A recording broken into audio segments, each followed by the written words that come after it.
Vous n'êtes pas de la famille, partez, a dit mon frère. Nos parents ont hoché la tête. J'ai silencieusement laissé tomber un titre de propriété d'une valeur de 430 000 €. Je suis Mélanie, 34 ans, et jusqu'à l'année dernière, je pensais tout savoir sur ma famille. En tant que courtière immobilière prospère, je comprenais la valeur de la maison de 430 000 € que mes parents m'avaient laissée. Lorsque mon frère, Romain, traversa des moments difficiles, laisser sa famille s'installer semblait naturel. Je n'aurais jamais imaginé surprendre sa parole qui m'a tant blessé. Elle n'est pas de la vraie famille de toute façon puisqu'elle a été adoptée. Cette nuit-là a tout changé.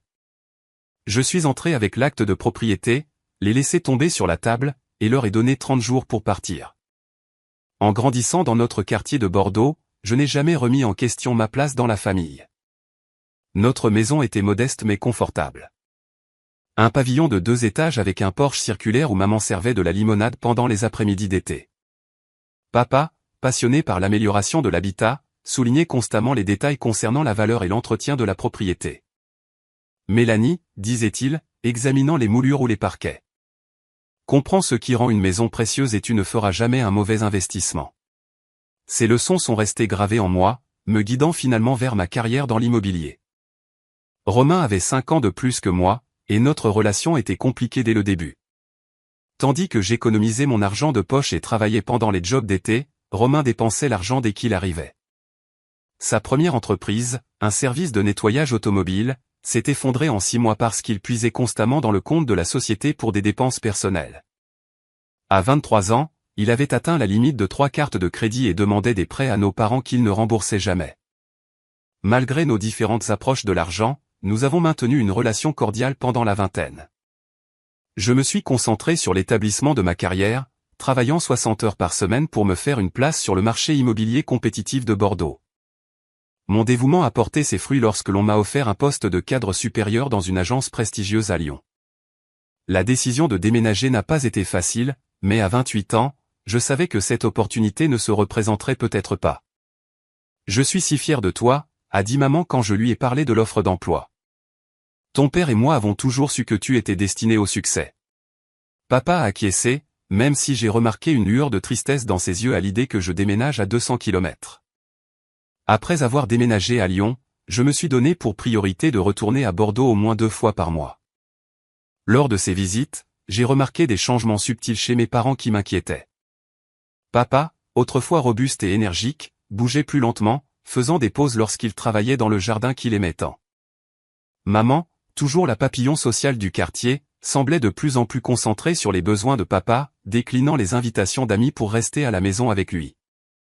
Lors d'une visite, maman m'a pris à part dans la cuisine pendant que papa faisait une sieste dans son fauteuil inclinable. Ton père ne l'admettra pas, mais son cœur n'est plus ce qu'il était, m'a-t-elle confié, sa voix à peine audible. Le docteur lui demande de se ménager, mais tu sais à quel point il est têtu. Romain vivait à seulement 15 minutes de nos parents avec sa femme, Sophie, et leurs 2 enfants, Léa et Maxime. Malgré cette proximité, ces visites étaient rares et coïncidaient généralement avec un besoin d'aide financière. Romain était juste là, m'assurait maman lors de nos appels téléphoniques, une note de gaieté forcée dans sa voix. Il a des difficultés avec son prêt ce mois-ci, mais les choses vont s'arranger bientôt. Lorsque la santé de papa a décliné sérieusement, je n'ai pas hésité à prendre un congé de mon travail. Ma patronne, Jessica, a été compréhensive. La famille passe avant tout, Mélanie. Prends tout le temps dont tu as besoin. J'ai loué un appartement meublé près de chez mes parents et j'ai passé mes journées à aider maman à prendre soin de papa, l'emmenant aux rendez-vous médicaux et gérant ses médicaments. Pendant ces 3 mois, Romain n'est venu que 4 fois. Chaque visite a duré moins d'1 heure, et il repartait toujours avec de l'argent, invoquant des dépenses imprévues pour les enfants ou des réparations de maison. Ton frère a sa propre famille à gérer, a dit papa après l'une de ses visites. Mais j'ai entendu la déception dans sa voix. Papa est décédé paisiblement un mardi pluvieux d'octobre. Je lui tenais la main tandis que maman lui caressait les cheveux, lui disant que c'était d'accord de laisser partir.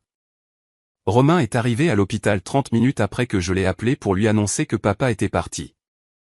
Il a pleuré sincèrement, et pendant un instant, j'ai vu le frère dont je me souvenais de l'enfance, vulnérable et humain sous son extérieur insouciant. Les semaines qui ont suivi les funérailles de papa ont été un flou de paperasse, d'appels téléphoniques, et de soutien à maman à travers les vagues de chagrin. J'ai prolongé mon congé, incapable d'imaginer retourner à Lyon pendant que maman était si fragile. Elle s'asseyait pendant des heures dans le fauteuil de papa, serrant son cardigan contre son visage pour respirer son parfum qui s'estompait. « Tu devrais retourner à ta vie », insistait-elle après que j'ai été là pendant un mois. « J'irai bien toute seule. » Mais le regard vide dans ses yeux racontait une autre histoire. Les visites de Romain ont brièvement augmenté après la mort de papa, mais sont rapidement revenus à leur schéma précédent. Il amenait les enfants occasionnellement, ce qui égayait la journée de maman, mais ces visites se terminaient inévitablement par des conversations feutrées dans la cuisine concernant sa dernière crise financière. J'ai surpris maman dire un jour, « C'est la dernière partie de la pension de ce mois-ci, Romain. J'ai besoin du reste pour les factures. » L'affaissement des faits de ses épaules lorsqu'il partait me faisait mal au cœur. J'ai essayé de parler à Romain de ses demandes constantes d'argent. « Maman ne peut pas continuer à te soutenir », lui ai-je dit lors d'un appel téléphonique. Elle a maintenant un revenu fixe. « Tu ne comprends pas ce que c'est d'avoir des enfants et un prêt immobilier », a-t-il rétorqué sèchement. Nous ne pouvons pas tous avoir des carrières de luxe à Lyon. Certains d'entre nous ont de vraies responsabilités. L'appel s'est terminé par sa promesse de faire mieux, une promesse que j'avais entendue tant de fois auparavant. Alors que l'hiver s'installait sur Bordeaux, la santé de maman a commencé à décliner. Elle a perdu du poids, a oublié des rendez-vous, et semblait parfois confuse quant aux tâches simples. Le docteur a mentionné la dépression et le fardeau physique du chagrin, prescrivant des médicaments et suggérant une thérapie. J'ai assisté aux premières séances avec elle, la voyant lutter pour articuler le vide qu'elle ressentait sans papa. Mes visites bimensuelles sont devenues hebdomadaires, puis permanentes, car j'ai demandé à travailler à distance indéfiniment. Jessica était moins conciliante cette fois-ci. « Mélanie, je comprends ta situation, mais nous avons besoin de toi ici pour les réunions clients. » Nous avons trouvé un compromis, un arrangement de 3 jours à distance et 2 jours au bureau, ce qui impliquait des trajets épuisants, mais me permettait de garder mon poste tout en soutenant maman. Tout au long de cette période, mon ressentiment envers Romain a grandi. Il savait que maman luttait, mais continuait de la charger de ses problèmes au lieu d'offrir son soutien. Lors d'une semaine particulièrement difficile où maman avait une bronchite, j'ai appelé Romain pour lui demander d'aller chercher son ordonnance. « Je ne peux pas aujourd'hui », m'a-t-il dit, le son d'un match sportif clair en arrière-plan. J'ai promis aux enfants que je regarderais leur entraînement de football. Romain, elle a besoin de ses médicaments. Elle respire à peine. Est-ce qu'un voisin ne peut pas aider ? Madame Dubois propose toujours son aide. J'ai fini par conduire à travers les embouteillages de Lyon pour livrer l'ordonnance moi-même, arrivant pour trouver maman fiévreuse et seule. Cette nuit-là, après l'avoir installée, j'ai pleuré d'épuisement et de frustration, me demandant comment Romain pouvait être si détaché de la femme qu'il avait toujours soutenue. 6 mois après le décès de papa, la santé de maman s'est rapidement détériorée. Ce qui avait commencé par une légère oubli est devenu des pertes de mémoire inquiétantes et une faiblesse physique.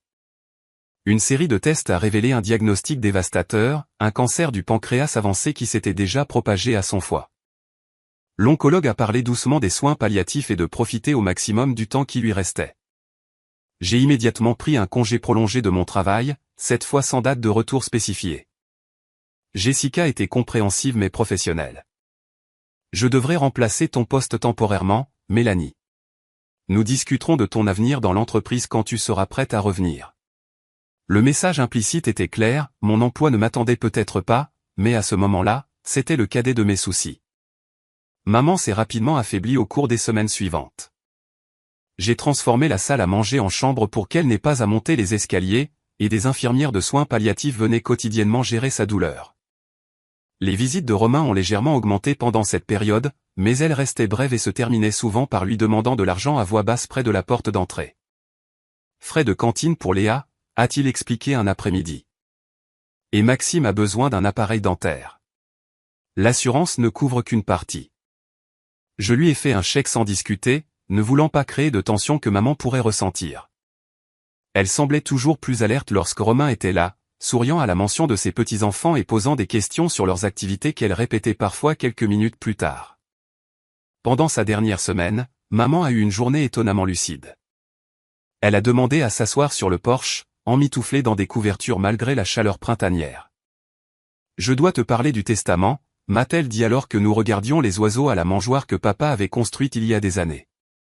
Maman, nous n'avons pas besoin d'en parler maintenant, ai-je dit, tendant la main vers sa main mince. Si, nous devons. Sa voix était plus forte qu'elle ne l'avait été depuis des semaines. Ton père et moi avons pris nos décisions avec soin. La maison et la plupart de nos économies iront à toi. J'ai commencé à protester, mais elle a continué. Romain recevra 20 000 francs suisses. Nous savons que cela ne semble pas équitable, mais tu as prouvé que tu étais responsable. Romain, elle a marqué une pause, cherchant les bons mots. Romain a besoin d'apprendre des leçons difficiles que nous ne serons pas là pour lui enseigner. Je comprends, ai-je dit, bien que j'anticipais déjà la réaction de Romain. Maman a serré ma main. Nous te faisons confiance pour faire ce qu'il faut, Mélanie. Tu as toujours été celle-là. Elle est décédée paisiblement 3 jours plus tard, avec moi à ses côtés, et Romain bloqué dans les embouteillages, arrivant 15 minutes trop tard pour dire au revoir. Son chagrin sincère lors des funérailles a temporairement comblé le fossé entre nous et pour la première fois depuis des années, j'ai eu l'impression que nous étions vraiment frères et sœurs, unis dans notre perte, si ce n'est rien d'autre. La lecture du testament a eu lieu dans le bureau de l'avocat de longue date de mes parents, Monsieur Lefebvre. Comme maman l'avait indiqué, la maison et la majorité de leurs actifs m'ont été légués, tandis que Romain a reçu 20 000 francs suisses. Monsieur Lefebvre a expliqué que mes parents avaient mis à jour leur testament 2 ans plus tôt après que Romain leur eut emprunté 30 000 francs suisses pour démarrer une autre entreprise qui a rapidement échoué. Le visage de Romain est resté impassible pendant la lecture, mais j'ai remarqué que ses jointures se blanchissaient alors qu'il agrippait les accoudoirs de sa chaise. Quand Monsieur Lefebvre eut terminé, Romain se leva brusquement. « J'ai besoin de digérer cela, dit-il, et il partit sans me regarder. Plus tard dans la soirée, il a appelé. Sa voix était contrôlée, mais je pouvais entendre la tension en dessous. « Sophie et moi avons des difficultés à payer le loyer, a-t-il dit sans préambule. Le propriétaire l'a encore augmenté, et avec les dépenses des enfants. J'ai pris une profonde inspiration. Romain, qu'est-ce que tu demandes? La maison est juste vide maintenant. C'est logique que nous emménagions, au moins temporairement. Cela nous donnerait le temps d'économiser pour un acompte pour notre propre logement. La demande n'était pas entièrement inattendue. J'avais envisagé de vendre la maison, mais je n'étais pas émotionnellement prête à commencer le processus. Quelle est la durée du temporaire, ai-je demandé. 6 mois, peut-être 1 an au maximum, juste le temps de nous remettre sur pied. Après avoir réfléchi pendant quelques jours, j'ai accepté un arrangement de 6 mois. Romain et sa famille emménageraient dans la maison, contribueraient au service public et à l'entretien, et utiliseraient ce temps pour stabiliser leurs finances et trouver un logement permanent. Je retournerai à Lyon et à mon travail, visitant périodiquement pour vérifier la propriété. Tu nous sauves la vie, m'a dit, surnom d'enfance, a dit Romain lorsque je lui ai tendu les clés, utilisant mon surnom d'enfance pour la première fois depuis des années. Les enfants sont tellement excités d'avoir de vraies chambres au lieu de partager une chambre dans notre appartement. Sophie me serra maladroitement dans ses bras. Nous ne te remercierons jamais assez. Cela signifie tout pour nous. Je les ai aidés à déménager le week-end suivant, regardant Léa et Maxime explorer la maison avec excitation. Les 2 enfants ressemblaient à Romain avec leurs yeux noisettes et leur sourire rapide. Léa, à 14 ans, montrait déjà la détermination têtue qui caractérisait notre famille. Maxime, 12 ans, était plus calme avec une nature réfléchie qui me rappelait papa. Nous prendrons bien soin de l'endroit, a promis Sophie alors que nous portions des cartons de leur camion de location. C'est une si belle maison. Rappelez-vous juste que c'est temporaire, leur ai-je rappelé doucement. Je vendrai probablement la maison l'année prochaine. Bien sûr, Romain a accepté facilement. D'ici là, nous aurons économisé assez pour notre propre endroit. Les 20 000 francs suisses du testament plus ce que nous économisons sur le loyer devraient nous donner un acompte décent. Je suis retourné à Lyon le lendemain, me sentant à la fois soulagée et appréhensive. Une partie de moi était heureuse que la maison ne reste pas vide, vulnérable au cambriolage ou à la détérioration par négligence. Une autre partie s'inquiétait de confier la maison à Romain, dont le bilan de responsabilité était au mieux discutable. Mon retour au travail s'est mieux passé que prévu.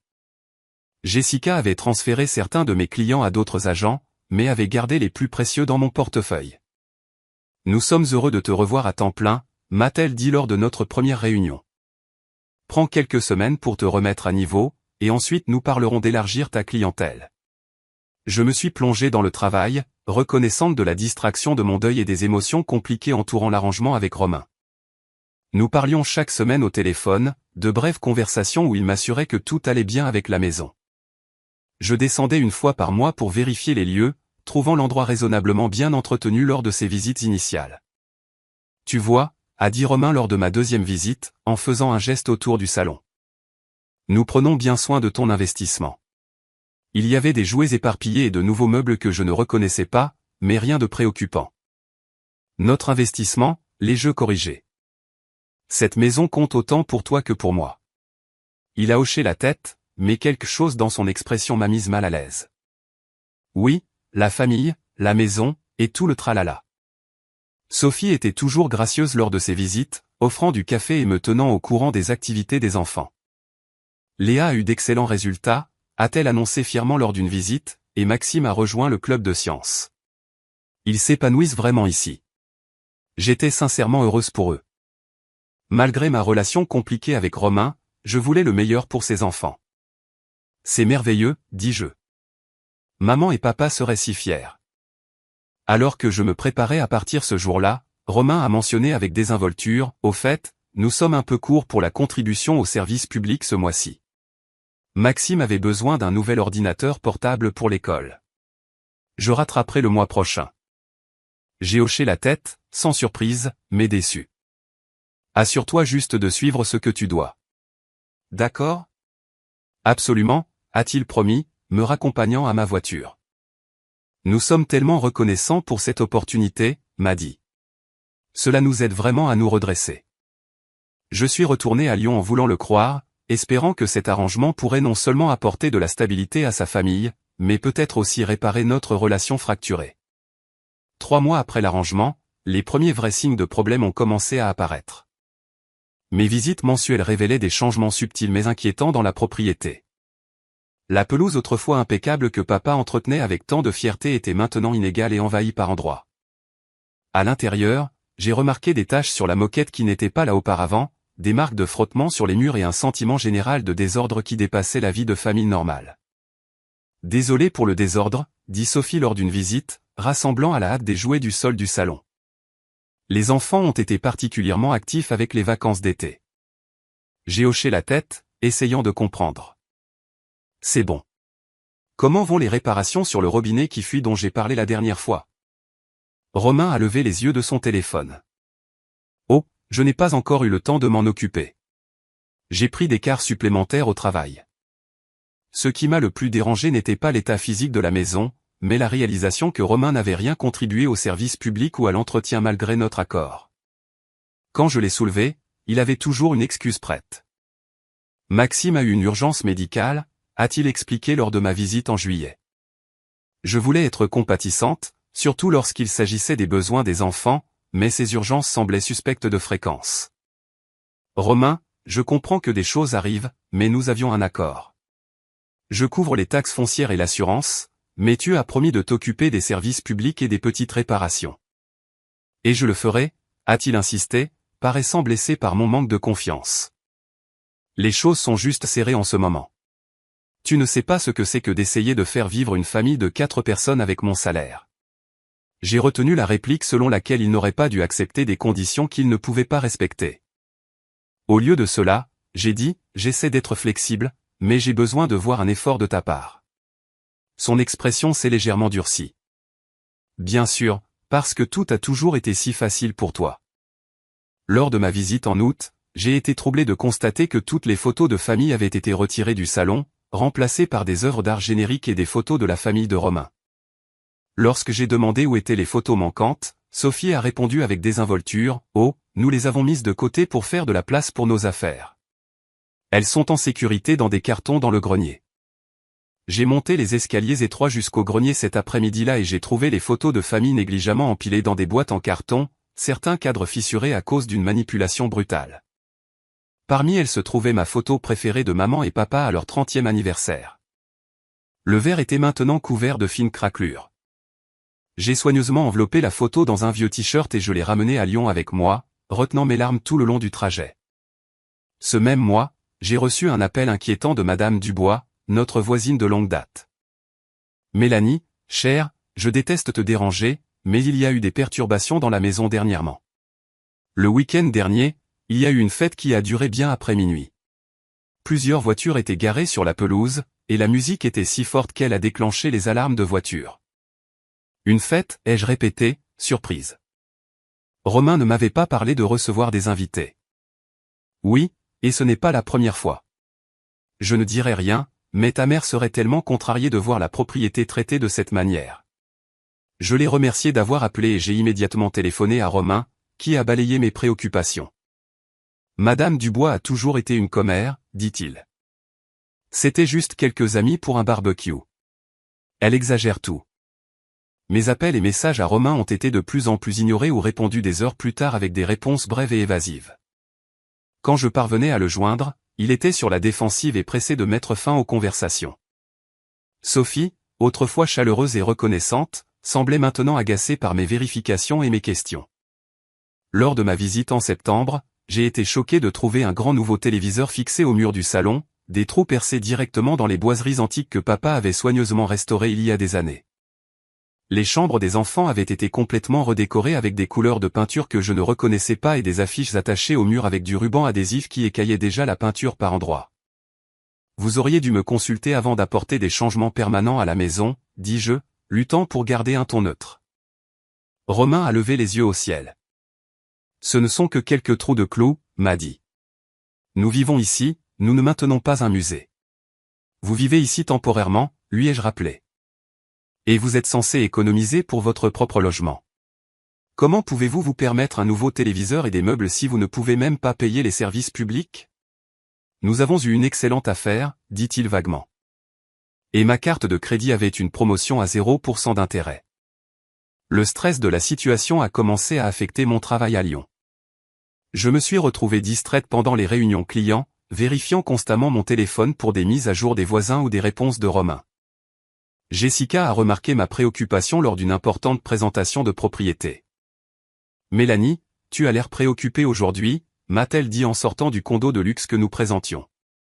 Les Anderson posaient des questions auxquelles tu aurais dû t'attendre. « Est-ce que tout va bien ?» J'ai hésité, puis j'ai admis, j'ai des problèmes avec mon frère et la maison familiale à Bordeaux. L'expression de Jessica s'est légèrement adoucie. Les affaires de famille peuvent être compliquées.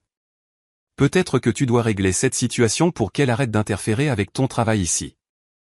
Nous avons été patients à cause du décès de tes parents, mais l'inscription de la propriété Simpson arrive le mois prochain, et j'ai besoin que tu sois concentré à 100%. Ces paroles, bien que prononcées gentiment, portaient un avertissement clair. Ma carrière, que j'avais travaillé si dur pour construire, était en danger si je ne parvenais pas à maîtriser la situation avec Romain. Ce soir-là, j'ai appelé ma meilleure amie, Stéphanie, qui connaissait ma famille depuis l'enfance. Je ne sais pas quoi faire, lui ai-je avoué après avoir expliqué la situation. Je veux aider Romain et les enfants, mais il abuse de ma bonne volonté. Honnêtement, m'a dit, il semble que ce soit toujours le cas, a répondu Stéphanie franchement. Tes parents ont favorisé son comportement pendant des années, et maintenant il attend la même chose de toi. Mais je ne peux pas simplement les mettre dehors. Où irait-il ? Au même endroit où il serait si tes parents ne t'avaient pas laissé la maison. Romain est un adulte avec des responsabilités. Peut-être qu'il est temps qu'il y fasse face. Ces paroles sont restées avec moi alors que je planifiais une autre visite. Cette fois, sans prévenir. J'avais besoin de voir ce qui se passait quand Romain n'avait pas le temps de se préparer à mon arrivée. La boule d'anxiété croissante dans mon estomac me disait que les choses étaient pires que ce que je voulais admettre. J'ai décidé de conduire vendredi soir, sachant par les publications sur les réseaux sociaux que Romain et Sophie restaient généralement à la maison le vendredi pour économiser de l'argent. Alors que j'approchais de la rue familière, le son de la musique m'est parvenu avant même que je ne tourne le coin. Des voitures bordaient les deux côtés de la route et des lumières brillaient de chaque fenêtre de la maison de mes parents. Mon cœur s'est serré lorsque je me suis garé à un pâté de maison et que j'ai marché vers la maison. Ce n'était clairement pas juste quelques amis pour un barbecue. C'était exactement le genre de fête que Madame Dubois avait décrit, et de l'apparence, ce n'était pas un incident isolé. La basse de la musique vibrait à travers les planchers lorsque je suis entré silencieusement par la porte latérale en utilisant ma clé. La cuisine était encombrée de bouteilles de bière vides et de boîtes à pizza, loin de l'espace impeccable où maman m'avait appris à faire des biscuits et où papa m'avait montré comment assaisonner correctement une poêle en fonte. Un groupe de personnes que je ne reconnaissais pas se tenait autour de l'îlot de cuisine, mélangeant des boissons et riant bruyamment. Personne ne m'a remarqué alors que je me glissais, trop absorbé par leur conversation et leur smartphone. Le salon était encore plus bondé, avec au moins 20 personnes serrées sur les meubles et debout en groupe. La fumée de cigarettes flottait dans l'air malgré la règle de toute une vie de maman de ne pas fumer, et plusieurs jeux à boire étaient en cours sur la table basse antique de papa, maintenant marquée de ronds et de rayures. J'ai repéré Sophie de l'autre côté de la pièce, portant une robe de cocktail que je ne reconnaissais pas et, plus choquant, un collier de perles qui avait appartenu à ma mère. C'était censé être un souvenir, quelque chose que maman avait spécifiquement dit vouloir me donner. La vue de celui-ci autour du cou de Sophie m'a tordu l'estomac de colère et de trahison. Avant de confronter qui que ce soit, je me suis retiré dans le calme relatif de la cuisine pour me ressaisir. Je me suis appuyé contre le comptoir, respirant profondément et essayant de décider de la meilleure approche. Romain et Sophie profitaient clairement de la situation, mais faire un scandale devant tous ces étrangers ne résoudrait rien. Alors que j'étais là, partiellement caché par le réfrigérateur, j'ai entendu des voix familières approcher de la salle à manger. Romain et Sophie sont entrés avec un autre couple, tous tenant des verres et parlant fort pour être entendus au-dessus de la musique. Alors, combien de temps tu as le droit de rester dans cet endroit, a demandé l'autre homme, faisant un geste autour avec sa bouteille de bière. Romain a ricané. Censé être 6 mois, mais nous travaillons à prolonger ça indéfiniment. Et ta sœur, a demandé la femme. Elle ne veut pas la vendre, Mélanie? Sophie a levé les yeux au ciel. Elle est trop occupée avec sa carrière d'agente immobilière de luxe à Lyon pour s'en soucier. Elle ne vient qu'une fois par mois pour nous vérifier comme si nous étions des enfants. J'ai pressé mon corps plus profondément dans l'ombre du réfrigérateur, mon cœur battant en écoutant. De plus, a continué Romain, baissant légèrement la voix. Elle n'est pas de la vraie famille de toute façon puisqu'elle a été adoptée. Mes parents avaient juste pitié d'elle. Les mots m'ont frappé comme un coup physique. Adoptée? C'était impossible. Personne ne m'en avait jamais parlé. Pas une seule fois en 34 ans. Vraiment, hit l'autre femme, se penchant avec intérêt. Elle ne le sait pas? Non, Romain a ri. Mes parents ne lui ont jamais dit. Ils allaient le faire quand elle aurait 18 ans, mais ont décidé que cela blesserait ses sentiments ou je ne sais quoi. J'ai trouvé les papiers quand je cherchais mon acte de naissance il y a des années. Ça explique pourquoi elle ne te ressemble pas du tout, a observé l'homme. Sophie a hoché la tête, touchant le collier de perles à sa gorge. Exactement. Et honnêtement, elle ne devrait même pas posséder cette maison. Nous sommes ceux qui avons les vrais petits-enfants des parents de Romain. Léa et Maxime sont leur véritable héritage, pas Mélanie. Alors, quel est ton plan, a demandé la femme. Romain a souri, une expression calculatrice que je n'avais jamais vue auparavant. Nous avons juste besoin de rester assez longtemps pour établir des droits de résidence. Mon pote Marcus est avocat et il dit que si nous pouvons prouver que nous avons entretenu la propriété et payé les factures, nous pourrions avoir un argument pour contester le testament. Surtout puisqu'elle n'est pas de notre sang. Intelligent, a approuvé l'homme. Et ce n'est pas comme si elle avait besoin de l'argent avec son travail. Exactement, a convenu Sophie. Elle peut acheter une autre maison n'importe où. Celle-ci devrait rester dans la vraie famille. Je n'ai pas attendu d'entendre plus. Glissant silencieusement, je suis retourné par la porte latérale et je suis sorti vers ma voiture, les larmes brouillant ma vision. Une fois à l'intérieur, j'ai verrouillé les portes et laissé l'impact total de ce que j'avais entendu m'envahir. Adopté. Le mot résonnait dans mon esprit, remodelant toute ma compréhension de mon identité et de mon histoire familiale. Il n'y avait jamais eu le moindre indice que je n'étais pas l'enfant biologique de mes parents. J'avais le sourire de maman. Tout le monde le disait. L'amour de papa pour l'architecture et le design semblait être un héritage naturel de ses intérêts. Mais avec le recul, il y avait de petites choses qui prenaient soudainement un sens. L'absence de photos de bébé avant ce qui semblait être environ 6 mois d'âge. La façon dont la famille élargie me regardait parfois avec des expressions que je ne pouvais pas tout à fait déchiffrer.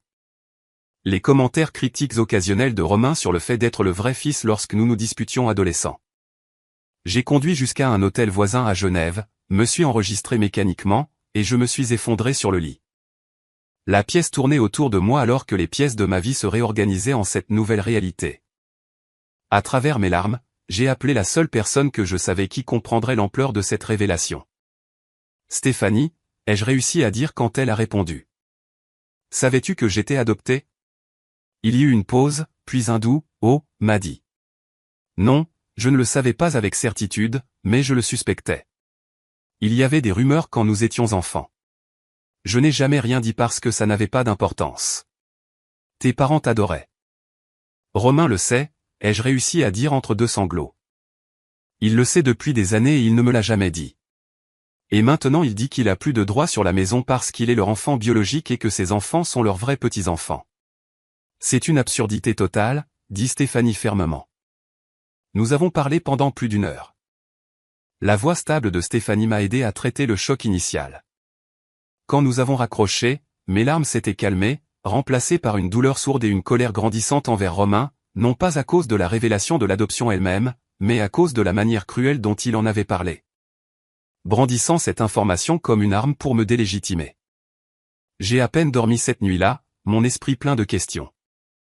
Pourquoi mes parents ne m'avaient-ils pas dit? Avais-je accès à des dossiers sur mes parents biologiques? Est-ce que cela changeait quelque chose légalement concernant mon héritage? Et sous ces préoccupations pratiques, battait la question plus profonde et plus douloureuse, faisais-je vraiment partie de la famille que j'avais aimée toute ma vie? À l'aube, j'ai regardé le soleil se lever sur l'horizon de Bordeaux depuis la fenêtre de mon hôtel, me sentant à la fois perdu et étrangement libéré. Quoi qu'il arrive ensuite, je savais une chose avec une certitude absolue. Je ne permettrai pas à Romain d'utiliser mon adoption comme un outil pour prendre ce que ses parents avaient explicitement voulu que j'aie. Tôt le samedi matin, j'ai appelé Monsieur Lefebvre, l'avocat de mes parents. Bien qu'initialement réticent à discuter de la question un week-end, il a accepté de me rencontrer dans son bureau lorsque j'ai expliqué l'urgence. Oui, vous avez été adopté, a-t-il confirmé une fois que nous fûmes assis dans son bureau lambrissé. Vos parents sont venus me voir pour les démarches légales lorsque vous aviez environ 5 mois. C'était une adoption privée organisée par une organisation religieuse après que votre mère biologique, une jeune étudiante, ait décidé qu'elle ne pourrait pas s'occuper de vous. Et mes parents n'avaient jamais prévu de me le dire, ai-je demandé, luttant toujours pour assimiler cette vérité fondamentale sur moi-même. Monsieur Lefebvre semblait mal à l'aise. Ils en ont discuté avec moi plusieurs fois au fil des ans. Ils voulaient te le dire quand tu serais assez grande pour comprendre, mais ils avaient peur de te blesser ou de te faire sentir différente. Au fil du temps, il est devenu plus difficile de trouver le bon moment. Romain était-il officiellement au courant? Pas à ma connaissance. Vos parents voulaient vous le dire avant toute autre personne dans la famille. Si Romain l'a découvert, ce n'était pas de leur fait intentionnel. Cela affecte-t-il le testament de quelque manière que ce soit, ai-je demandé, arrivant à la question critique. Romain peut-il le contester au motif que je ne suis pas leur enfant biologique? Monsieur Lefebvre a secoué la tête fermement. Absolument pas. Votre adoption était légale et complète. Aux yeux de la loi, vous êtes leur fille à tous égards. Le testament est inattaquable. Vos parents ont été très clairs sur leurs souhaits. Soulagé mais toujours troublé, j'ai demandé, qu'en est-il de sa prétention concernant l'établissement des droits de résidence? C'est une idée fausse courante, a expliqué Monsieur Lefebvre. Permettre aux membres de la famille de vivre dans une propriété que vous possédez ne leur donne pas automatiquement de droit dessus. Tant qu'il y avait un accord clair sur la nature temporaire de l'arrangement, ce que je comprends, vous êtes en droit d'y mettre fin. Armé de cette information, je suis allé à ma banque ensuite. Le coffre-fort contenait des documents importants, y compris l'acte de propriété, le testament de mes parents, et j'ai découvert avec un serrement de gorge une enveloppe scellée avec mon nom écrit de la main de maman. Je l'ai glissée dans mon sac, pas prête à la lire tout de suite. De retour à l'hôtel, j'ai appelé Jessica pour lui faire savoir que je resterais à Bordeaux jusqu'à lundi. Je dois régler cette situation une bonne fois pour toutes, lui ai-je expliqué. Cela affecte mon travail, et ce n'est pas juste pour toi ou l'agence. Prends le temps nécessaire, m'a-t-elle dit, semblant soulagée. Tiens-moi juste au courant. J'ai passé le reste du samedi à élaborer mon plan et à consulter Monsieur Lefebvre sur les étapes légales pour une expulsion formelle si cela devait arriver. Au matin du dimanche, je me sentais préparé, bien que mon estomac soit noué. Alors que je retournais en voiture à la maison, je suis arrivé juste après 10 heures, heure à laquelle je savais que la famille finirait généralement son petit déjeuner. La maison avait l'air nettement différente en plein jour qu'elle ne l'avait fait pendant la fête du vendredi soir. Des bouteilles et des verres vides jonchaient toujours la pelouse avant, et un canapé humide et taché que je ne reconnaissais pas était abandonné sur le porche.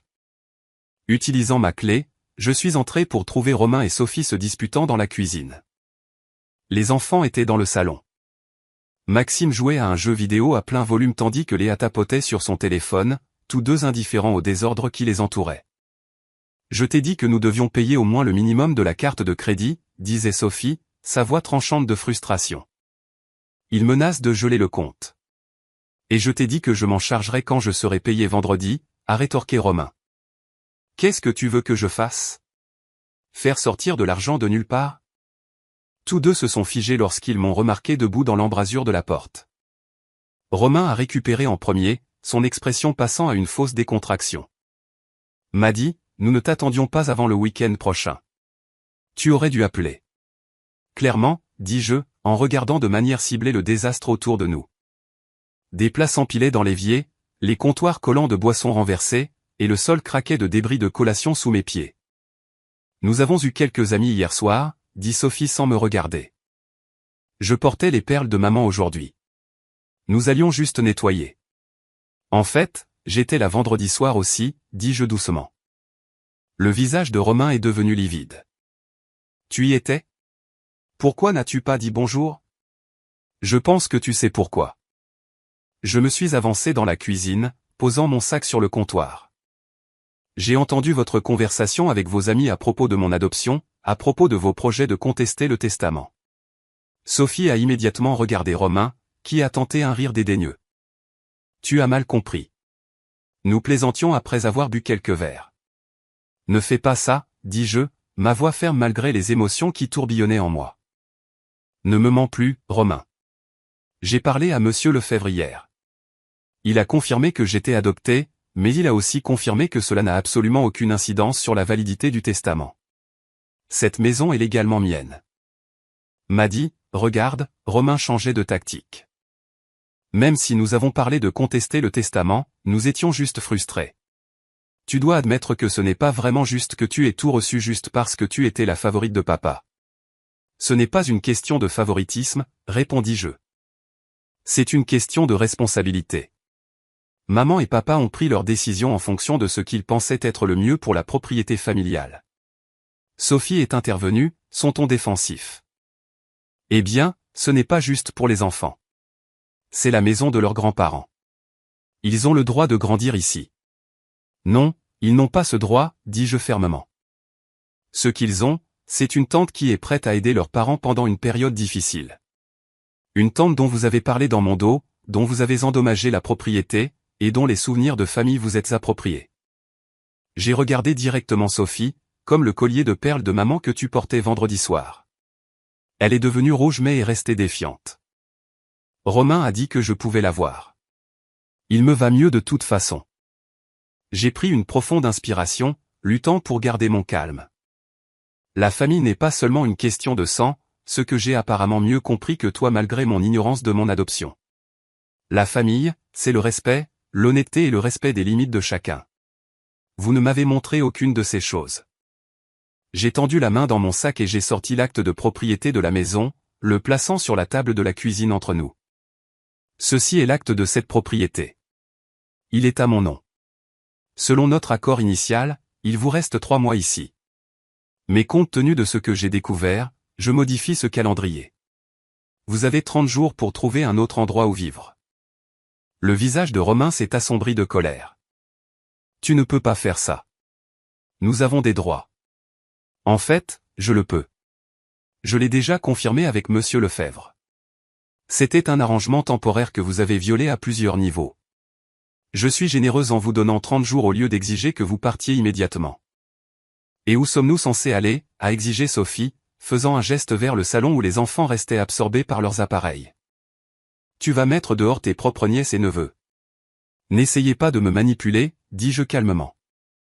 Vous avez les 20 000 francs suisses du testament, en supposant que vous ne l'ayez pas déjà tout dépensé. C'est suffisant pour un dépôt de garantie et le premier mois de loyer d'un appartement. Vous aviez un logement avant de venir ici et vous en trouverez un autre maintenant. L'expression de Romain est passée de la colère à la panique lorsqu'il a réalisé que j'étais sérieuse. M'a dit, allez. Nous sommes de la famille.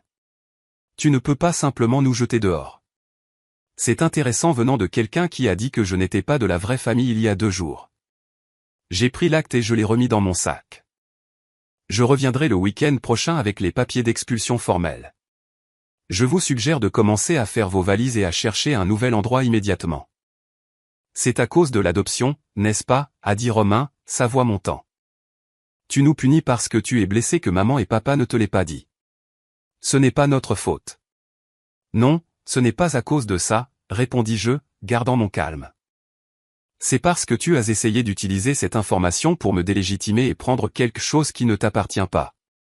C'est à cause du manque de respect que vous avez montré à cette maison et à la mémoire de nos parents. Sophie a commencé à pleurer, bien que la performance semblait calculée. Pense aux enfants, Mélanie. Ils adorent être ici. Ils ont enfin de la stabilité. Ils avaient de la stabilité avant et ils en auront à nouveau, dis-je, imperturbé par ce spectacle. J'ai fait demi-tour pour partir, mais Romain a attrapé mon bras. Tu ne peux pas faire ça. Je ne te laisserai pas faire. J'ai baissé les yeux sur sa main jusqu'à ce qu'il me lâche. Ce n'est pas négociable. 30 jours, Romain. Et si la maison n'est pas dans le même état qu'elle l'était quand tu as emménagé, je déduirai les coûts de réparation de toute somme d'héritage restante. Alors que je sortais, j'ai entendu Sophie éclater en sanglots sincères et Romain donner un coup de pied dans une chaise de cuisine de frustration. Les enfants ont levé les yeux brièvement lorsque je suis passé par le salon. Maxime m'a fait un petit signe de la main que j'ai retourné avec un sourire triste. Une fois dans ma voiture, je me suis permis de trembler, l'adrénaline de la confrontation m'envahissant. J'avais réussi. J'avais tenu tête à Romain et récupéré ce qui m'appartenait de droit. Mais la victoire semblait creuse face au poids de tout ce que j'avais perdu. Le frère que je croyais avoir, les parents à qui je ne pourrais jamais demander mon adoption, et la simple compréhension de ma place dans le monde qui avait été brisée en un seul week-end. Alors que je retournais à Lyon cet après-midi-là, je me sentais enfin prête à ouvrir l'enveloppe de mon coffre-fort. À une aire de repos le long de la 6, j'ai soigneusement brisé le sceau et j'ai déplié une lettre écrite de la belle écriture de maman. Ma très chère Mélanie, commençait-elle. Si tu lis ceci, cela signifie que nous n'avons jamais trouvé le bon moment pour te dire ce que nous aurions dû partager il y a longtemps. Tu es entré dans nos vies quand tu n'étais qu'un tout petit bébé. Pas par mon corps, mais par nos cœurs. Des larmes ont brouillé ma vision alors que je lisais leur explication, leur peur de me le dire, et surtout, leur certitude absolue que j'étais destiné à être leur fille. Ne doute jamais un instant que tu es nôtre, avait écrit maman. Et que tu es nôtre de toutes les manières qui comptent vraiment. J'ai conduit le reste du chemin jusqu'à Lyon avec la lettre sur le siège passager à côté de moi, un rappel tangible que la famille est définie par l'amour, pas par la biologie. Une vérité que Romain, malgré toute sa connexion biologique, n'avait jamais comprise. L'effondrement émotionnel que j'avais contenu est finalement arrivé une fois que j'ai atteint la sécurité de mon appartement à Lyon. Je me suis assise dans ma voiture garée dans le garage souterrain pendant près d'1 heure, sanglotant jusqu'à ce que ma gorge soit à vif et mes yeux gonflés. Il ne s'agissait pas seulement de la trahison de Romain ou de la révélation de l'adoption, mais de la culmination de tout. Perdre mes 2 parents en 1 an, le stress de gérer la maison à distance, et maintenant cette dernière fracture de la famille qui me restait. Quand je suis finalement arrivé à l'étage, j'ai appelé Stéphanie. J'ai réussi, lui ai-je dit, ma voix rauque. Je leur ai dit qu'ils avaient 30 jours pour partir. Je suis fier de toi, m'a-t-elle dit. Ça n'a pas dû être facile. Ça ne l'était pas, mais c'est fait. J'ai marqué une pause, puis j'ai ajouté, j'ai lu la lettre de maman sur mon adoption, et ils m'aimaient, Steph. Ils m'aimaient vraiment. Ils avaient peur que te le dire te fasse te sentir moins leur fille, ce qui est exactement ce que Romain a essayé d'utiliser contre toi, a observé Stéphanie. Le lendemain matin, j'ai appelé le docteur Dubois, un thérapeute que j'avais brièvement consulté après la mort de papa. Il a accepté de me recevoir cet après-midi-là et j'ai passé près de 2 heures dans son bureau à démêler les émotions complexes entourant ma découverte de l'adoption. Il est normal de ressentir une perturbation de l'identité, m'a-t-il assuré. Découvrir que vous êtes adopté à l'âge adulte peut être particulièrement difficile parce que vous avez déjà formé votre sens de vous-même autour de certaines hypothèses. Je n'arrête pas de me demander qui étaient mes parents biologiques, ai-je admis. Si j'ai des frères et sœurs biologiques quelque part. C'est une curiosité naturelle, dit le docteur Dubois. Voudriez-vous essayer de les retrouver? J'y ai réfléchi. Je pense que je le ferai éventuellement, non pas pour remplacer mes parents. Ils seront toujours maman et papa pour moi, mais pour comprendre mon histoire complète. Nous avons discuté de la manière dont je pourrais commencer cette recherche quand je serai prête, ainsi que de moyens plus sains de gérer ma colère envers Romain. Je suis parti en me sentant un peu plus ancré, avec un plan pour continuer des séances hebdomadaires. De retour au travail, je me suis forcé à me concentrer sur mes clients et mes inscriptions, reconnaissante pour la distraction. Jessica a noté le changement dans mon comportement lors de notre réunion d'équipe. Tu sembles plus présente aujourd'hui, a-t-elle commenté après. J'imagine que tu as réglé la situation avec ton frère. En cours, répondis-je. Mais j'ai maintenant établi des limites claires. Bien. La présentation de l'inscription Simpson est la semaine prochaine et j'aimerais que tu prennes les devants. Je me suis plongé dans la préparation de la présentation, travaillant tard le soir pour créer le discours parfait pour la propriété de plusieurs millions d'euros. Le travail occupait mon esprit pendant la journée, mais les nuits étaient plus difficiles. Je me surprenais à fixer de vieilles photos de famille, cherchant des indices que j'aurais pu manquer, des signes que je n'étais pas biologiquement lié aux personnes qui m'avaient élevé. Un soir, en feuilletant une boîte de souvenirs que j'avais ramenée de Bordeaux, j'ai trouvé une pile de lettres attachées par un ruban délavé. Elles provenaient de maman à papa pendant une brève période où ils vivaient séparément alors qu'ils travaillaient sur un chantier de construction dans un autre état. Dans une lettre datée d'environ 1 an avant ma naissance, elle écrivait sur leurs difficultés d'infertilité et son désir ardent d'avoir un enfant. Le docteur dit qu'il y a peu d'espoir, avait-elle écrit. Mais je rêve de notre bébé chaque nuit. D'une manière ou d'une autre, je sais que nous serons parents. L'enfant qu'il faut nous trouvera. J'ai serré la lettre contre ma poitrine, les larmes coulant sur mon visage. Ils m'avaient désiré si désespérément, m'avaient choisi, avaient construit leur vie autour de l'amélioration de la mienne. Comment Romain ne pouvait-il pas voir la beauté là-dedans? En parlant de Romain, sa réaction à mon ultimatum a été chaotique, comme prévu. Le lendemain de notre confrontation, il a commencé une campagne de harcèlement par SMS, alternant entre accusations furieuses et suppliques pitoyables. Tu détruis cette famille par dépit, disait un message.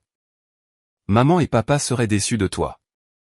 Des heures plus tard, s'il te plaît, repense-y, m'a dit. Les enfants sont dévastés. Où sommes-nous censés aller avec si peu de préavis? Je n'ai répondu à aucun de ces messages, suivant le conseil du docteur Dubois de maintenir des limites fermes. Romain a escaladé en publiant des références vagues à la situation sur les réseaux sociaux, se dépeignant comme une victime de trahison familiale. Plusieurs parents éloignés et connaissances mutuelles m'ont contacté, préoccupés par ces affirmations selon lesquelles j'expulsais des enfants de la maison de leurs grands-parents. Ce n'est pas toute l'histoire, était tout ce que je disais quand on me le demandait. Les parents de Sophie m'ont appelé directement, leur numéro apparaissant sur mon téléphone un soir, une semaine après la confrontation. Mélanie, c'est Richard Dubois, le père de Sophie, a dit une voix rauque quand j'ai répondu. Je comprends que vous mettez mes petits-enfants à la rue. Monsieur Dubois. Avec tout le respect que je vous dois, je ne discute pas de cela avec la famille élargie, ai-je répondu fermement. Romain et Sophie savent depuis des mois que l'arrangement était temporaire. Eh bien, ils n'ont nulle part où aller, a-t-il insisté. Ne pouvez-vous pas leur donner plus de temps? Au moins 6 mois. Ils ont déjà eu 3 mois pour économiser et planifier, ai-je souligné. Et ils ont l'argent de l'héritage de mes parents. Je suis désolé, mais ma décision est finale. Après plusieurs appels similaires, j'ai commencé à bloquer les numéros et à restreindre mes comptes de réseaux sociaux. Je me sentais mal pour les enfants pris au milieu, mais je me rappelais que leur bien-être était la responsabilité de leurs parents, pas la mienne. Le gestionnaire immobilier que j'avais engagé pour superviser le processus d'expulsion formelle a appelé avec des nouvelles inquiétantes au milieu de la période de 30 jours. Madame Ellis, j'ai visité la propriété hier pour remettre l'avis écrit comme l'exige la loi. Je dois vous informer qu'il semble y avoir des dommages intentionnels. Quel genre de dommages, ai-je demandé, mon estomac se serrant. Rien de structurel, mais il semble que quelqu'un ait été délibérément négligent. Il y a de nouvelles taches sur les moquettes, des rayures sur les parquets, et quelques petits trous dans les murs qui n'étaient pas là lors de mon inspection initiale il y a 3 semaines. J'ai fermé les yeux, essayant de contenir ma colère. Documentez tout avec des photos, s'il vous plaît. Nous y remédierons lorsqu'ils partiront. Il y a autre chose, a-t-il ajouté avec hésitation. Monsieur Ellis dit au voisin qu'il prévoit de contester l'expulsion au tribunal. Il invoque des droits de résidence établis et un préavis inapproprié. Bien que M. Lefebvre m'ait assuré que ces allégations n'avaient aucune base légale, la menace d'une bataille judiciaire ajoutait une autre couche de stress. J'ai commencé à douter de ma décision. Étais-je trop dur? Aurais-je dû leur donner plus de temps? Étais-je en train de laisser mes sentiments blessés à propos de la révélation de l'adoption obscurcir mon jugement? J'ai appelé Stéphanie dans un moment de faiblesse. Peut-être que je devrais simplement leur vendre la maison à prix réduit, ai-je suggéré. Au moins, je n'aurais plus à gérer tout ça. Absolument pas, dit-elle fermement. Une source de soutien surprenante est venue d'Eliane Dubois, la meilleure amie de ma mère, qui a appelé après avoir entendu parler de la situation par les voisins. Ta mère serait horrifiée par le comportement de Romain, m'a-t-elle dit. Elle s'est toujours inquiétée de son sentiment de droit. M'a-t-elle déjà mentionné que j'étais adopté, ai-je demandé avec hésitation. Oui, chère, a-t-elle admis. C'était l'un de ses plus grands regrets de ne pas te l'avoir dit. Ils l'ont planifié tant de fois, mais ton père craignait particulièrement que cela te blesse. Romain le savait-il? Pas de tes parents, dit-elle. Mais il y a eu un incident quand il avait environ 14 ans. Il cherchait son acte de naissance dans le bureau de ton père et a trouvé tes papiers d'adoption. Ta mère l'a attrapé et l'a forcé à promettre de ne rien dire avant qu'il n'ait l'occasion de te le dire eux-mêmes. Donc, il le savait depuis l'âge de 14 ans et n'a jamais rien dit, ai-je murmuré, une nouvelle dimension de trahison me submergeant. Je soupçonne qu'il aimait avoir ce pouvoir secret, dit tristement Eliane. Romain a toujours été un peu jaloux de l'attention que tes parents te portaient. Alors que la date d'expulsion approchait, mon anxiété augmentait. J'ai pris du temps libre au travail pour être à Bordeaux le jour final, ce à quoi Jessica a étonnamment soutenu une fois que j'ai expliqué toute la situation. Les affaires de famille doivent être traitées de manière décisive, m'a-t-elle dit. Finis ça pour que tu puisses avancer. Romain a fait une dernière tentative pour retarder le processus en déposant une requête d'urgence auprès du tribunal, invoquant un préavis insuffisant et des difficultés. Monsieur Lefebvre m'a représenté à l'audience, et le juge a rapidement statué en ma faveur, notant la nature clairement temporaire de l'accord initial et le préavis légal approprié fourni. Le shérif était programmé pour appliquer l'expulsion si nécessaire, bien que j'espérais que cela n'arriverait pas. Quoi qu'il en soit, en moins d'une semaine, la maison serait de nouveau mienne, et ce chapitre douloureux pourrait commencer à se refermer. Le matin de l'expulsion, je me suis garé en bas de la rue de la maison, le cœur battant alors que je regardais les camions de déménagement dans l'allée. Romain avait finalement accepté l'inévitable, semblait-il. Le gestionnaire immobilier, David, m'a rejoint à ma voiture. Ils ont presque fini de charger, a-t-il rapporté. Le shérif est là par précaution, mais jusqu'à présent, tout se déroule sans incident. J'ai hoché la tête, soulagé, mais toujours appréhensive. Pendant les 2 heures suivantes, je suis resté assise dans ma voiture, regardant la famille de mon frère retirer les dernières traces d'eux-mêmes de la maison de mes parents. Léa et Maxime semblaient sombres, portant de petites boîtes à une voiture séparée garée dans la rue. Sophie bougeait efficacement, dirigeant les déménageurs, tandis que Romain se tenait dans l'allée, l'air perdu et jetant occasionnellement des regards dans la direction de ma voiture. Quand les camions furent chargés et la famille rassemblée pour un dernier contrôle, je me suis armé de courage et je me suis approché. Le shérif s'est rapproché, attentif à un éventuel conflit. Alors c'est tout, a dit Romain alors que je m'approchais. Tu as gagné. Content maintenant? Cela n'a jamais été une question de victoire, Romain, ai-je répondu doucement. Il s'agissait de respecter les souhaits de nos parents et l'accord que nous avons conclu. Sophie ne voulait pas me regarder, gardant un bras autour de chaque enfant. Léa, toujours perspicace, s'est détachée et est venue me faire un câlin maladroit. Je suis désolé pour le trou dans le mur de ma chambre, a-t-elle murmuré. Maxime a jeté une manette pendant un jeu et papa a dit de ne rien te dire. Je l'ai serré contre moi, mon cœur se brisant pour ces participants innocents des conflits d'adultes. C'est bon. Prends soin de toi, H. Maxime m'a fait signe de la main à côté de sa mère, mais n'est pas venu. Romain a finalement repris la parole, sa voix tendue. Où sommes-nous censés aller maintenant? Es-tu satisfaite de savoir que la famille de ta sœur doit tout recommencer à zéro? Vous ne recommencez pas à zéro, Romain, dis-je calmement. Vous aviez l'héritage, 3 mois de vie sans loyer, et un avertissement suffisant. Je suis désolé que nous en soyons arrivés là, mais vos choix nous ont menés ici. Il a ri amèrement. Bien. C'est ma faute. La parfaite Mélanie ne fait jamais rien de mal. Je suis loin d'être parfaite, ai-je admis. Mais j'en ai fini d'être manipulé par toi. J'espère que tu trouveras un bon endroit pour ta famille. N'ayant plus rien à dire, ils sont partis en voiture, le shérif les suivant pour s'assurer qu'ils quittaient bien la propriété. David m'a donné les nouvelles clés. J'avais fait changer les serrures par précaution et il m'avait laissé seul pour affronter ce qui m'attendait à l'intérieur. Les dégâts étaient pires que ce à quoi je m'attendais. Au-delà de l'usure normale de la vie de famille, il y avait des signes de négligence délibérée et de vandalisme mesquin, des brûlures de cigarettes sur les comptoirs de la cuisine, une longue rayure le long du mur du couloir qui semblait avoir été faite avec une clé. Des dégâts d'eau dans la salle de bain où une fuite avait clairement été laissée sans surveillance pendant des semaines. J'ai parcouru les pièces méthodiquement, photographiant tout à des fins d'assurance et prenant des notes sur les réparations nécessaires. Dans la chambre de Léa, j'ai trouvé le trou dont elle avait parlé, mal dissimulé derrière une affiche. Dans la chambre de Maxime, la moquette présentait une grande tache d'eau de javel qui n'était pas là lors de ma dernière visite. La chambre principale, celle de mes parents, était dans le pire état. Des tiroirs pendaient ouverts, vides, à l'exception de papiers jetés et de vieux reçus. Les portes de l'armoire étaient désenclenchées, et quelque chose de sombre avait été renversé sur la moquette à côté du lit. Je me suis assise sur le bord du matelas nu, submergé par la tâche à accomplir et la malice évidente dans l'état de la maison.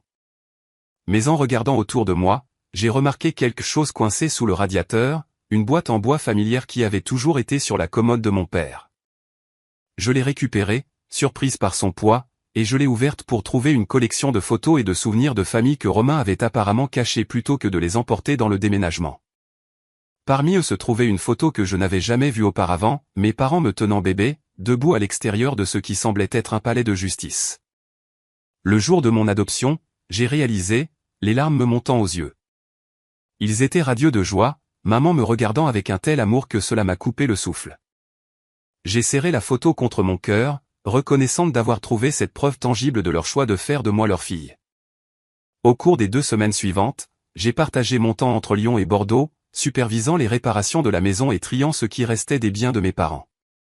Chaque pièce contenait des souvenirs, certains douloureux maintenant à la lumière des événements récents, mais beaucoup encore chaleureux et réconfortants.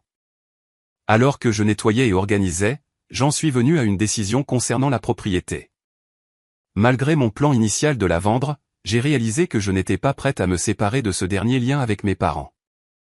Au lieu de cela, je la louerais temporairement pendant que j'envisagerais des options à plus long terme.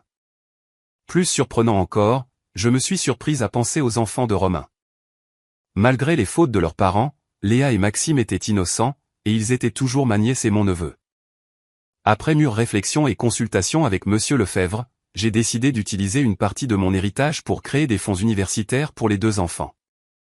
J'aimerais créer cela de manière anonyme, ai-je expliqué à Monsieur Lefebvre. Je ne veux pas que Romain sache que l'argent vient de moi. C'est très généreux, Mélanie, dit-il. Êtes-vous sûre? Après tout ce qui s'est passé, je suis sûr que les enfants ne devraient pas souffrir pour les erreurs de leurs parents. Avec les réparations de la maison en cours et les projets de location en marche, je suis retourné à Lyon, prête à me concentrer sur ma carrière et ma croissance personnelle. Jessica était satisfaite de mon engagement renouvelé au travail, et l'inscription Simpson dont j'avais été inquiète s'est avérée être l'une de nos ventes les plus réussies du trimestre. Quoi que vous ayez fait à Bordeaux, a-t-elle commenté après la clôture, il semble que cela vous ait donné un nouvel avantage. Vous êtes plus affirmé avec les clients, d'une bonne manière. Elle avait raison. Se défendre contre Romain avait changé quelque chose de fondamental dans la façon dont j'abordais les conflits. La peur de la confrontation qui m'avait amené à accepter ses excuses si longtemps avait diminué, remplacée par un sens plus clair de mes propres limites. Cette nouvelle confiance s'étendait également à mon parcours personnel. Avec les conseils du docteur Dubois, j'ai commencé à faire des recherches sur mon adoption et mes origines biologiques. Le processus était lent et souvent frustrant, compliqué par la nature privée de l'adoption et les années écoulées. Mais chaque petite découverte m'aidait à construire une image plus complète de moi-même. 6 mois après l'expulsion, j'ai reçu un SMS inattendu de Romain. Peut-on parler? Était tout ce qu'il disait. J'ai envisagé de l'ignorer, mais après en avoir discuté avec le docteur Dubois, j'ai accepté de le rencontrer dans un café à mi-chemin entre Bordeaux et Lyon. Il avait l'air plus mince lorsqu'il est arrivé, avec de nouvelles rides autour de ses yeux qui témoignaient de mois difficiles. « Comment vas-tu » ai-je demandé, gardant mon ton neutre. « Je me débrouille » a-t-il répondu. Nous avons trouvé un appartement à Lausanne. C'est petit, mais ça fonctionne pour l'instant. Les enfants s'adaptent. Et Sophie? Il a baissé les yeux sur son café. Elle est partie le mois dernier. Elle a dit qu'elle ne pouvait pas gérer la réduction du train de vie. Elle est chez ses parents pendant que nous nous débrouillons. Malgré tout, j'ai ressenti une pointe de sympathie. Je suis désolé de l'apprendre. Ouais, eh bien. Il haussa les épaules. Il s'avère qu'elle s'intéressait surtout au style de vie que tu pouvais offrir. Une fois que c'était parti. Il s'est interrompu, puis m'a regardé directement pour la première fois. Je te dois des excuses, m'a dit. Ce que j'ai dit sur le fait que tu n'étais pas de la vraie famille était cruel et faux. J'étais désespéré et je réagissais mal. J'ai étudié son visage, à la recherche de la manipulation à laquelle j'étais devenu habitué, mais son expression semblait sincèrement pleine de remords. Pourquoi ne m'as-tu jamais parlé de l'adoption? Ai-je demandé. Toutes ces années, tu savais et tu me l'as caché. Au début, parce que maman m'a fait promettre, a-t-il admis. Plus tard, je suppose que c'est devenu une sorte de pouvoir. Quelque chose que je savais et que tu ne savais pas. C'était mesquin et puéril. Oui, ça l'était, ai-je convenu. Et l'utiliser contre moi quand tu pensais que cela pourrait t'aider à prendre la maison était pire que puéril. Il a hoché la tête, acceptant la réprimande. Je sais.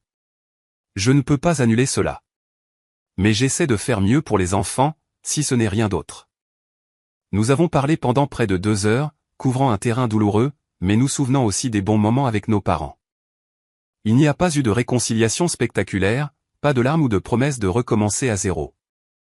Au lieu de cela, nous avons atteint une trêve provisoire, convenant de contacts limités centrés principalement sur les enfants.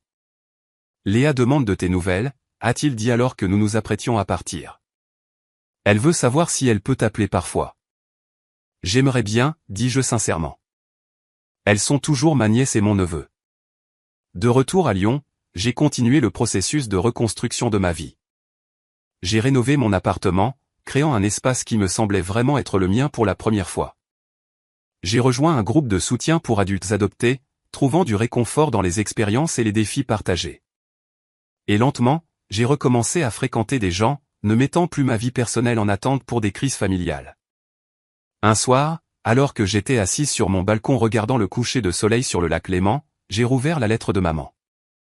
Je l'avais lue d'innombrables fois au cours des mois qui avaient suivi sa découverte, mais maintenant, des lignes différentes se distinguaient pour moi. La famille n'est pas une question de sang ou d'acte de naissance, avait-elle écrit. C'est à propos de ceux qui se tiennent à tes côtés dans les moments difficiles, qui célèbrent tes joies et consolent tes peines. C'est à propos de l'amour, pas de la génétique. J'ai pensé à la façon dont j'avais découvert la vérité de ces mots par leur absence dans le comportement de Romain et leur présence dans le soutien d'amis comme Stéphanie. J'ai pensé à la force que j'avais trouvée à m'affirmer et à la paix qui venait de l'établissement de limites claires. Surtout, j'ai pensé à la famille que je pourrais créer un jour par la naissance, l'adoption, ou simplement les liens étroits des relations choisies, et aux valeurs que je transmettrais des parents qui m'avaient choisi et aimé complètement. Le voyage de découverte n'était pas terminé. Il y aurait plus de questions, plus de recherches, plus de traitement des émotions complexes. Mais assise là avec l'horizon de Lyon s'illuminant d'or dans la lumière déclinante, j'ai ressenti un sentiment d'appartenance à moi-même qu'aucune révélation ou trahison ne pourrait ébranler.